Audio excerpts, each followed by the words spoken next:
Ya vamos a conversar con la profesora Ruth Báez, que es secretaria general del SUTE regional Cusco. Ella estaba presente el día de la presentación del premier Fernando Zavala en el Congreso de la República, que a decir verdad ha dado algunos anuncios importantes para los maestros. Sin embargo, testigo presencial de esta disertación del señor Zavala ha sido la profesora Ruth Báez. Profesora Ruth, muy buenos días y bienvenida a Protagonistas. Muy buenos días, agradecerle este espacio y saludar a través de su medio al magisterio de la región del Cusco. Profesora, usted ha estado en el Congreso escuchando en este caso, la presentación del gabinete, sobre todo de Fernando Zavala, que ha mencionado algunos puntos importantes, ¿no?, de relación para el ofrecimiento para los docentes, por ejemplo, ¿no?, de que al 2018 ningún docente va a percibir menos de 2.000 nuevos soles.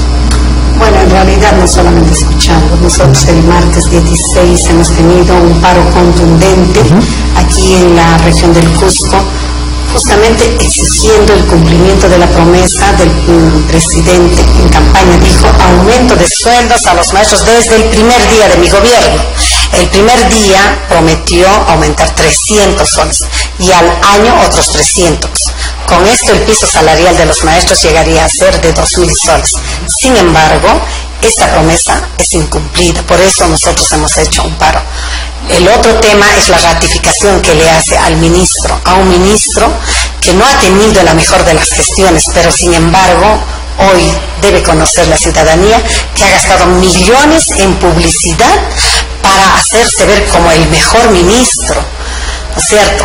Era importante nuestra presencia en el Lima para tener que coordinar con los congresistas y se tenga que escuchar la voz del maestro desde el Congreso. Creo que en este sentido hemos cumplido con los maestros. El profesor Edgar Ochoa, que es hoy congresista, en el tiempo que se le ha dado, ha planteado claramente el tema del aumento de sueldos incumplido por el presidente, el tema del no pago de la deuda social, porque Zavala ni siquiera ha mencionado este tema. Significa que dentro de la política de este gobierno no está el tener que cancelar esta deuda que se tiene a nivel nacional de 33.000 millones debe el Estado a los maestros. Esto a lo largo de más de 22 años se nos ha recortado, fruto de nuestro trabajo, no es un favor. A partir de 1990, en que entra Fujimori, ¿no es cierto?, dice que el país está en una situación crítica, que todos tenemos que poner el hombro, y se nos recorta el 30% de nuestro haber, pero era por un año. Nosotros, como todos los peruanos, quisimos poner el hombro, pero por un año, no pues que se tenga que retener por tanto tiempo. Hoy los maestros tienen sentencia judicial como cosa juzgada, montos que superan los 100.000 por docente que se adeuda. Muchos maestros ni siquiera han iniciado. Hemos hecho el sinceramiento a nivel de nuestra región, solo de los maestros que tienen la sentencia judicial pasa a los 350 millones, y así es en cada región. Están iniciando los maestros también sus procesos. Esto se debió plantear, porque también lo dijo el presidente Pedro Pablo en campaña, no, si hay una deuda hay que pagar. Hay que borrar. Esa deuda se tiene que pagar desde una política de gobierno. Él tiene que tener la voluntad de Estado de decir vamos a pagar, veamos la forma, convoquemos a los técnicos, que se vea de qué forma se puede ir pagando de forma gradual, ¿no es cierto? Este tema lo tocó también el congresista Edgar Ochoa, y también el aumento de sueldo a los cesantes y jubilados. Maestros que hoy en día con la AFP están cesando con 250 soles de pensión de jubilación, después de haber entregado toda una vida de trabajo, toda la juventud. ¿Cómo un maestro va a vivir con 250 o 350 soles en la última etapa de nuestra vida? Con la ONP entre 430 y 600 soles. Sobre la deuda social no se ha mencionado en absoluto. En absoluto. No se ha escuchado al señor Zavala sobre ese tema. Eso que el presidente lo dijo en campaña. Sobre el aumento de sueldos dice que a partir del 2017 se va a aumentar. Pero sin embargo, esta es su propuesta. Aquí dice previa a la modificación de la ley de reforma magisterial. ¿Se tiene que modificar? ¿Qué modificaciones se estarán planteando? Si esta ley Saavedra, el ministro Jaime Saavedra la ha implementado y ahora en otro periodo la va a modificar. Significa que no es correcta. ¿O qué pasa? No es coherente. Es algo absurdo. Esto mismo, el congresista Edilberto Curro, que también es maestro y representante de la región de Puno, ha manifestado. Ha hablado sobre las copias que hacemos y mal copiadas de otros países con los diseños curriculares, la propuesta educativa en nuestro país.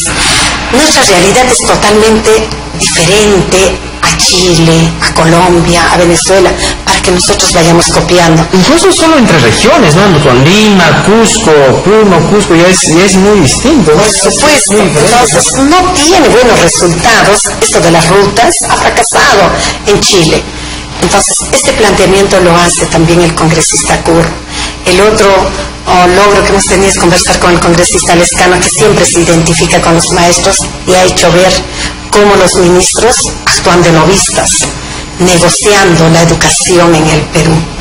La educación, lo ha enmarcado bien claramente, es un servicio, no una mercancía. Sin embargo, hay mucha gente a nivel de todo el país que lucra con la educación a través de la escuela pública, de la escuela privada, ¿no es cierto? Las privadas, ¿no? Hasta en casas hay colegios ahora. ¿Y cuánto es las pensiones? ¿Se garantiza? No.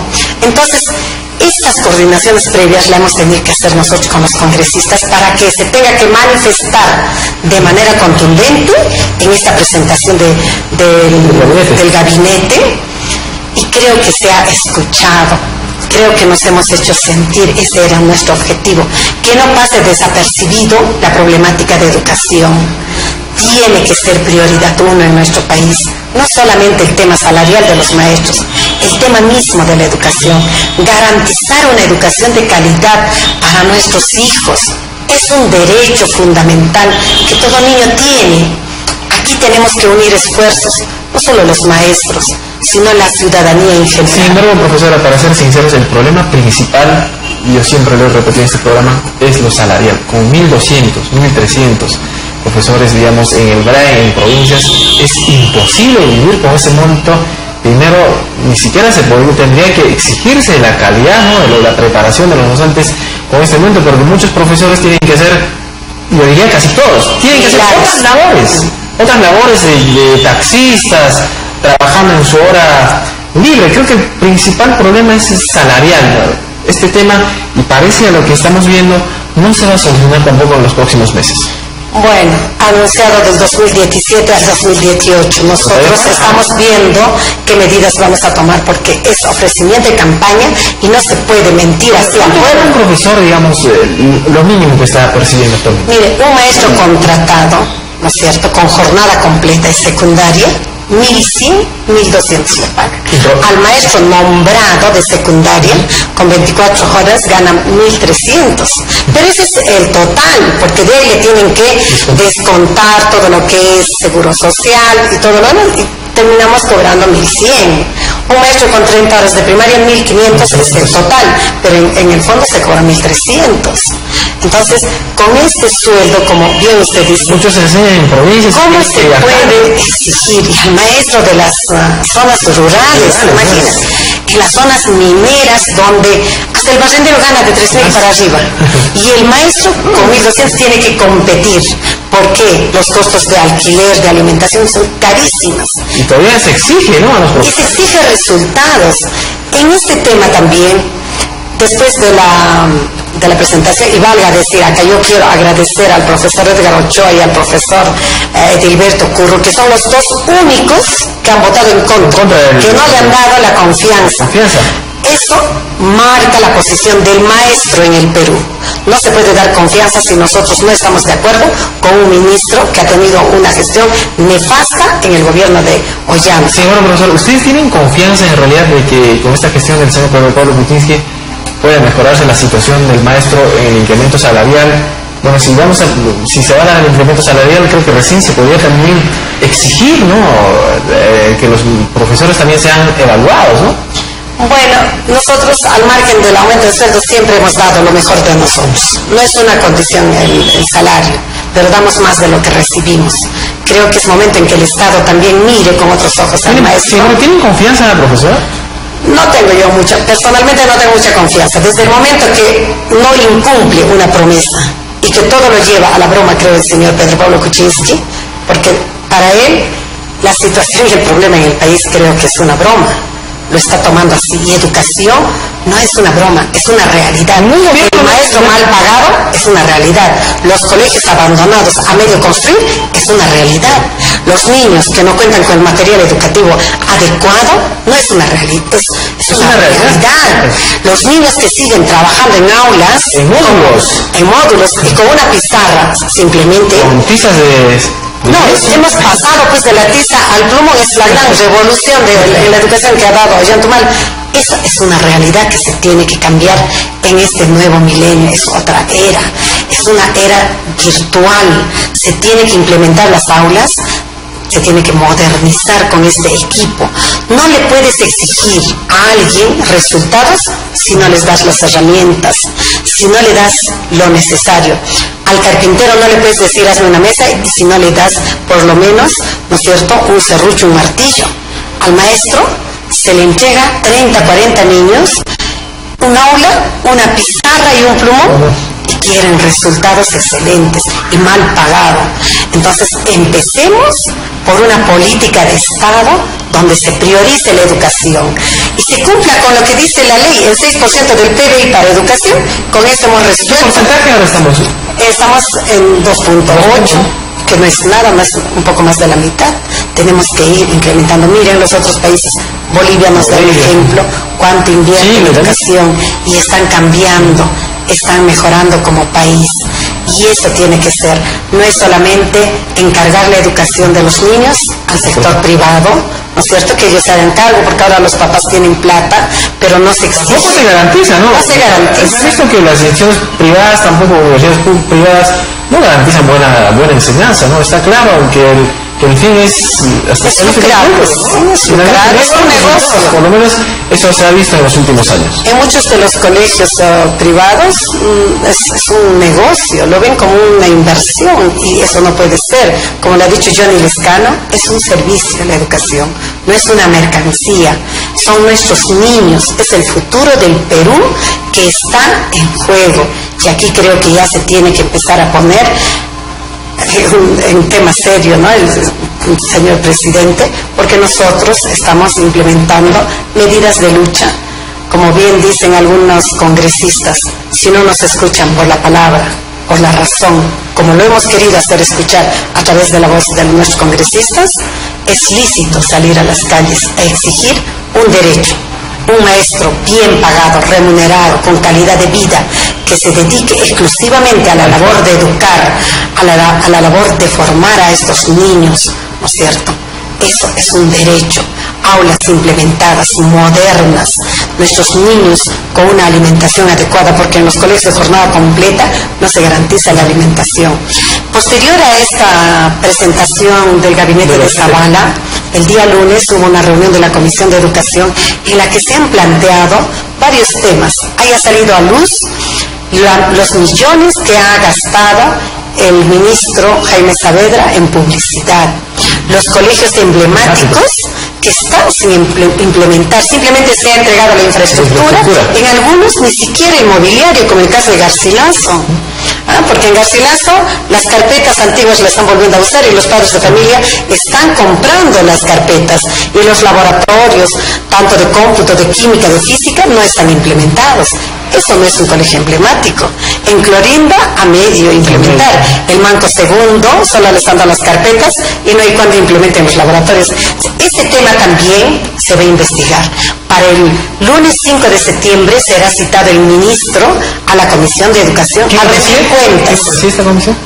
Lo preside el señor Ávila, ¿no es cierto? Ahí está también como miembro nuestro congresista Edgar Ochoa, está también el señor Curro, está también el señor Cancio Álvarez, está también el señor Velázquez, que es quien que tiene que ver y exigir lo de los colegios emblemáticos, porque es la gestión de ARA se hizo también, ¿no? Y hemos conversado también con él sobre este tema para que ellos desde el aprismo, ¿no?, tengan que exigir, porque queda mal parado el señor García, porque los colegios no son pues solo la infraestructura, era un proyecto completo. Exacto. Y profesora, sin embargo, este trabajo se puede iniciar en la Comisión de Educación. Ustedes van a conversar con el ministro de Educación, con el ministro de Economía y Finanzas, con el propio gobierno, para que se pueda solucionar, por ejemplo, el tema salarial. Después está el tema de la deuda social, que cada vez, en este caso, se hacen movilizaciones, como usted decía. Incluso hay un grupo de profesores que tienen ya las sentencias consentidas, en este caso, están listos para cobrar. Sin embargo, nunca se desembolsa este monto para que ellos puedan recibir. Incluso en muchos casos, muchos profesores ya tienen su edad, incluso están falleciendo, para ser crudos en este tema. Mire, en este tema hemos trabajado nosotros a nivel de la región, hemos avanzado bastante. Desde el año 2013 hemos comprometido todos los saldos de presupuesto para pagar primeramente las bonificaciones que nos adeudaban de 20, 25, 30 años, lutos, sepelios, ETS. El año 2015 se ha concluido con pagar toda esta deuda. Ha quedado lo que es preparación de clases, evaluación este 30%, que sin embargo hubo saldos todavía en algunas provincias y ya se ha empezado a pagar. En la convención a los maestros con sentencia se les ha pagado a 35.000. En Chumbivilcas a 14.000. ¿A todos? Sí, a todos los profesores que tienen sentencia judicial, porque así lo establece la ley, ¿no es cierto? Pero los que no iniciaste todavía no, pues no se les puede pagar. De ahí la importancia que todos deben de continuar con su proceso. Para este año... Pero también ese es un gasto para un profesor, iniciar un proceso, tiene que contratar su abogado. Y los abogados se aprovechan además. Exacto. Además de esto, nosotros hemos hecho un trámite ante la Comisión de Presupuesto el año 2015, en el mes de noviembre, y hemos logrado arrancarle 125 millones para que se pague la deuda social, pero no solo a educación, sino a todo el sector público, de lo cual para nuestra región se ha asignado 9 millones. De esos 9 millones se ha trabajado una lista priorizada que se ha enviado a Lima y serán beneficiados aquellos maestros que tienen deudas menores a 50.000 y que su resolución haya salido antes del 31 de marzo del 2015. Pero profesor, eso es una discriminación, pagar solo a los que tienen menores. Así es. Soles. ¿Y qué pasa con nosotros, 51.000 soles, por ejemplo? Pero aquí tenemos que tener un poco mentalidad positiva a los maestros. Se ha iniciado con presupuesto del Estado a pagar, cosa que era casi imposible, porque no querían reconocer. Ya se inició. De aquí significa que hemos dado un paso. Hay que continuar. Los maestros que continúen con todos sus procesos, que hagan sus juicios, porque ya el 3 de agosto hemos vuelto a tener una reunión con el mismo presidente, Edwin Licona, y le hemos exigido, ¿cierto?, que haga un requerimiento de presupuesto para pago de la deuda social. En el Ministerio de Economía y Finanzas, ¿no? Y él ha hecho, el presidente ha tomado, ¿no es cierto?, la información que tiene la Procuraduría de los expedientes que han presentado ya los maestros y ha hecho un requerimiento de 300 millones al Ministerio de Economía y Finanzas. Yo desde el sindicato, con un poco más de repente mente positiva, he hecho requerimiento de 1.000 millones para nuestra región. Al igual que yo, los otros secretarios de las regiones también estamos peticionando 1.000 millones para nuestras regiones. ¿Cuántas sentencias se tiene acá en Cusco ya consentidas, así de acuerdo a la Procuraduría Regional? Esta información en este momento exacta no se la puede dar, pero tiene ya cada día está ingresando más expedientes, y esto tiene que seguir creciendo. Ahora nuestra meta es lograr a través del Congreso que se emita una ley, ¿no es cierto?, que saque una iniciativa de ley, una de las bancadas, para crear un fondo exclusivamente para el pago de la deuda social a los maestros, sin esta discriminación de que si es menor a 50.000 o no, porque la mayoría tiene las sentencias por encima de los 100.000. Este es un trabajo que está pendiente. Lo vamos a hacer. Ya hemos comprometido una cita con la presidenta del Congreso, con Luz Salgado. ¿Por qué? Fue en el periodo de Fujimori donde se nos recortó. Y sería un trabajo, ¿no es cierto?, que debe, hoy que tiene la mayoría del fujimorismo, de reivindicarse con el magisterio y con el pueblo, ¿no es cierto?, de curar las heridas abiertas que ha dejado el fujimorismo en el magisterio. Entonces, este diálogo está pendiente, lo vamos a hacer. Esperemos que ellos puedan acoger, ¿no es cierto?, esta propuesta y puedan trabajarlo desde su bancada. Y sería un gran logro para nosotros, también para ellos, porque estamos en esta etapa de reconciliación nacional, de curar estas heridas que nos han hecho tanto daño como Estado.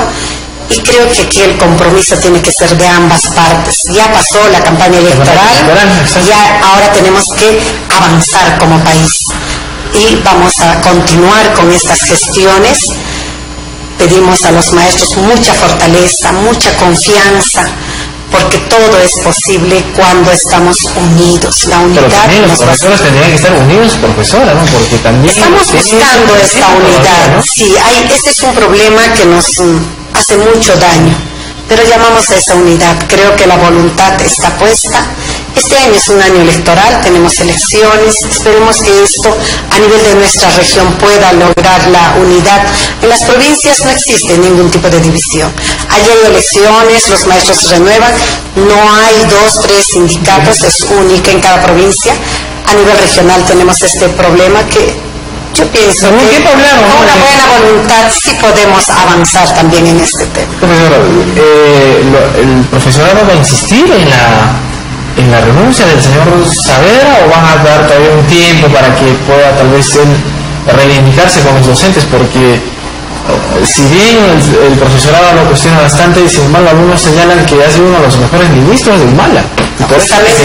Justamente le digo que se ha mostrado como el mejor ministro porque se ha gastado una millonada en publicidad, cosa que no es así. Ya un logro nuestro es que el 5 de septiembre la Comisión de Educación lo va a citar para que rinda cuentas.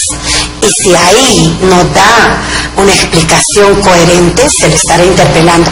Nosotros nos ratificamos, no queremos a una persona que ha hecho tanto daño al magisterio como ministro de Educación. Simplemente implementa su planilla dorada, más de 300.000 mensual en pagar. Tiene como asesor a bachilleres con sueldos de más de 15.000 soles y el maestro de aula va a ganar 1.100. La razón de ser de la educación es el niño, y quien trabaja directamente con el niño y está cerca es el maestro. El maestro es quien tiene que ganar más, pero en esta política, cuanto más lejos estás del niño, te pagan más. Cuanto más te acercas al niño, ¿cierto?, te pagan menos. Es algo incoherente y tiene que cambiar esta forma de pensar.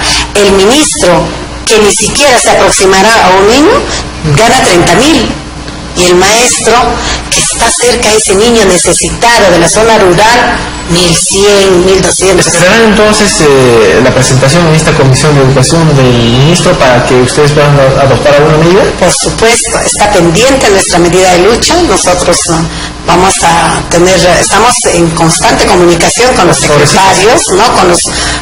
con los congresistas, por supuesto. Felizmente tenemos ahí a un maestro que nos representa por el Cusco, y también el congresista Edilberto Curro, que también es maestro de base, además ha sido dirigente sindical. Entonces ellos conocen y tienen que hacer presión, y hemos comprometido a otros congresistas también en el tema educativo. Esa ha sido la labor que he realizado durante estos días, hacer que los congresistas hagan suyo nuestra problemática, porque no solamente es un problema del maestro, es un problema del país.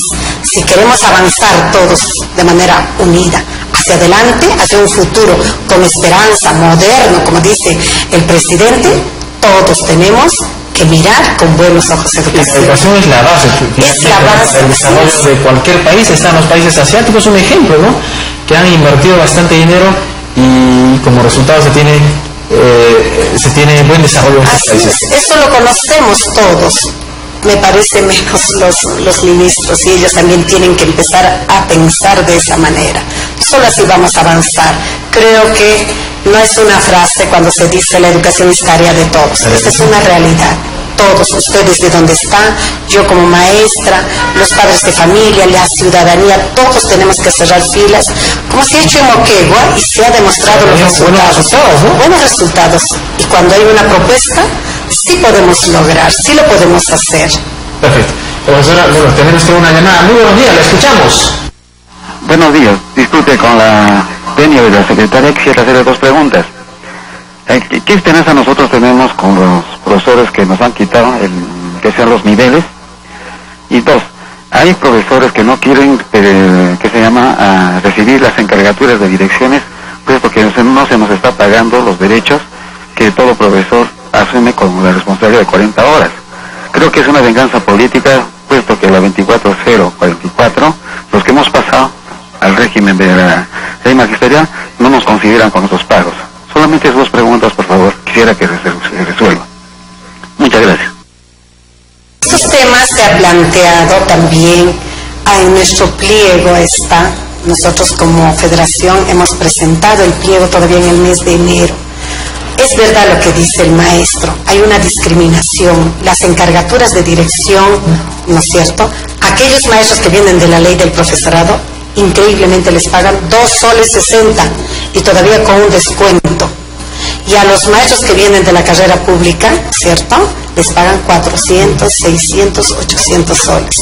Aquí hay una discriminación que no se debe dar, puesto que a todos ya nos han puesto dentro de este régimen laboral de manera obligatoria, pero sin embargo cuando se trata de remuneraciones, este tema se ha planteado y estamos exigiendo. Justamente este ministro no quiso dar una respuesta coherente a este reclamo. Y también hemos manifestado ante la Comisión de Educación, tienen conocimiento, todos estos temas van a ser preguntados y tiene que dar una respuesta el ministro. Ahora, con relación a la que se nos ha bajado la escala, una propuesta nuestra era que se les devuelva, que se nos devuelva ese segundo, 20 años en el segundo nivel, cuando la ley del profesorado decía que teníamos derecho a una evaluación para ir ascendiendo. Nunca hubo ese ascenso por falta de presupuesto. Y sin embargo, se aplica esta ley de reforma magisterial y todos al piso, a la primera escala. Y ahora hemos exigido no la reposición, sino la derogatoria de esta ley. Esta ley es totalmente nefasta, vulnera los derechos de los trabajadores y en especial de los maestros, nos divide totalmente. El maestro contratado ni siquiera está considerado dentro de esta ley, el auxiliar estaba afuera, recién le están haciendo otra ley, o sea, parchando, una improvisación total. Y ahora, después de todo eso, el ministro Saavedra dice aquí textualmente: en menos de 100 días presentaremos al Congreso una propuesta de cambios a la ley de reforma magisterial para hacerla más atractiva y competitiva. La misma que él había implementado, ahora la está modificando. ¿En qué artículos se estará modificando? ¿Qué estará cambiando? Tiene que hacer el seguimiento también, profesora. La va a presentar pues al Congreso y ahí esperemos que la comisión y el pleno no tenga que observarla y tenga que derogar esta ley, porque es totalmente atentatoria. Este ministro además ha sacado ahora un decreto supremo, ¿no es cierto?, la 013 del 2016, copiando de la ley Servir 4 artículos que se refieren a la negociación colectiva, cuando esta ley Servir ya ha sido declarada inconstitucional por el tribunal. Entonces, son incoherencias que ya vuelve a cometer dentro de este gobierno y atenta de manera clara contra la libertad de sindicalización. Cada región tiene derecho a organizarse, ¿no es cierto?, libremente. Aquí en el Cusco nosotros hemos decidido elegir a través del voto a nuestros representantes. Y sin embargo, en este decreto supremo también dice que es la representación nacional quien tiene que acreditar a los representantes. En este caso, le acreditarán pues al señor Humberto Sosa, que no sé cuántos maestros tiene ahí, o representa, y a nosotros nos deja fuera. Todo esto también se está viendo desde la Comisión de Educación. Hemos dado a conocer que pese a su gestión nefasta en el gobierno de Ollanta Humala, ha empezado este nuevo gobierno con otros atropellos al derecho de los maestros. Está empezando totalmente mal. Entonces tiene que ser cambiado. Perfecto. Nosotros no lo queremos en el sector. Profesora, agradecerle su presencia aquí en Protagonistas. Queremos contar en otra oportunidad porque hay un tema importante también que debemos conversar sobre el tema de Subcafae, este proceso de los 37 exfuncionarios, exdirigentes que en el 2013 salieron liberados de polvo y paja. Sin embargo, ahora la Corte Suprema ha dicho que se va a realizar o que se tiene que realizar un nuevo juicio. Cuando usted guste, usted me hace la invitación y yo estoy con toda la disponibilidad de venir, de esclarecer los temas que atañen al magisterio, y si este tema necesitamos conversarlo, necesitamos esclarecer, y sí, pues cuando se comete una falta se tiene que sancionar a los responsables, no podemos dejar los temas así pendientes. siempre hemos dicho, estos temas que quedan sueltos hacen mucho daño a la imagen del sector de educación. Educación tiene que ser un modelo de gestión, un modelo de valores. Desde nuestra práctica docente tenemos que enseñar, educar a la ciudadanía, porque no solamente se enseña en teoría los valores, y estos funcionarios tienen mucho que ver con educación, y si han hecho una mala gestión, se tienen que ser sancionados. Muchas gracias.